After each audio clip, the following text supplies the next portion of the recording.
to a Monday afternoon video after work. Probably the news item of recent hours is Marine Le Pen in France got banged up for so-called alleged appropriation of EC funds. It sounds a bit fishy, because this stunt they done it with Grigachescu in Romania. Cock and ball accuses banned for competing for the presidency, and probably the French Parliament, which is corrupt, the wokey part, which is in line with what Brussels says they do. If they have to put themselves at 90 degrees and pull their trousers down and pants and get shagged by Brussels, they will do it. And it goes to show how dystopian and Orwell 1984 style the European Union has become. You can compare it to the Fourth Reich, because the pirate of Kiev, no, Brussels I should say, the von der Leyen, her family has, some distant ties with Nazism during the Second World War. I think one of the members of her family were in the SS, believe it or not. How's it possible? A bit like in the Italian government, there were fascists, the first Italian governments. And war is peace for Brussels, for the von der Leyen. And these are the typical tactics which they use against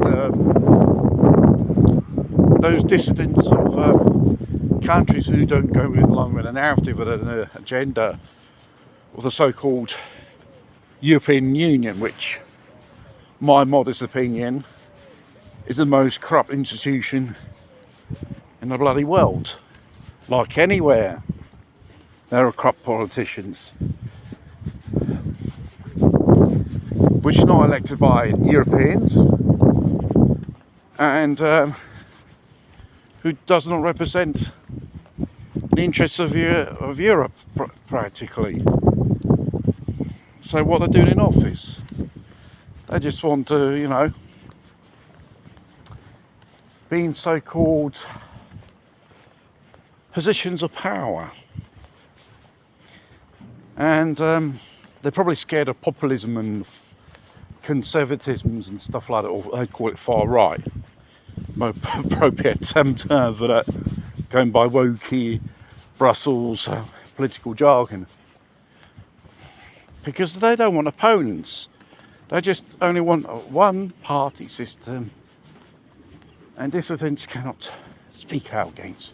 How you dare speak out against the European Union? Slowly, Europe is becoming a dystopian society, In the name of hate speech, we must limit it, identify those who make comments, which is a load of hogwash. They just want to control mass media. Because if you control that, you control the propaganda, TV or whatever, web or radio, which they rubbing into the pure heads of weak-minded people. And as soon as they start witch hunting for dissidents,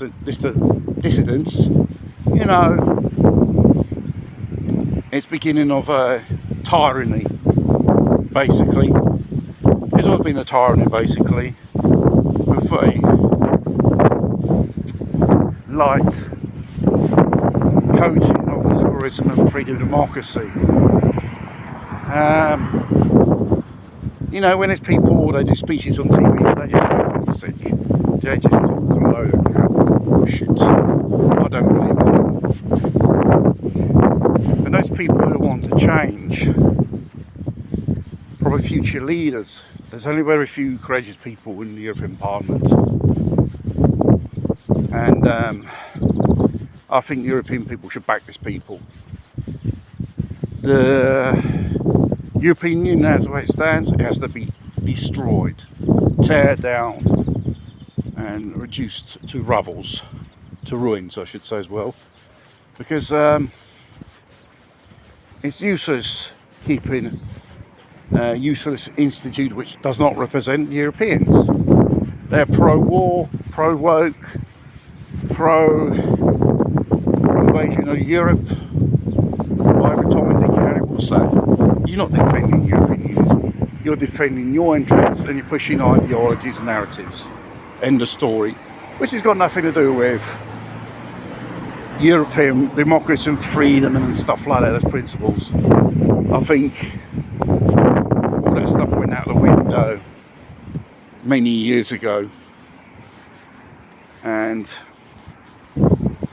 sorry to say, the European Union, Brussels, institution, the way it stands, it's corrupt. Like I said, non-elected officials. They auto-voted themselves into power. It's a bit like, the Soviet communist power, basically.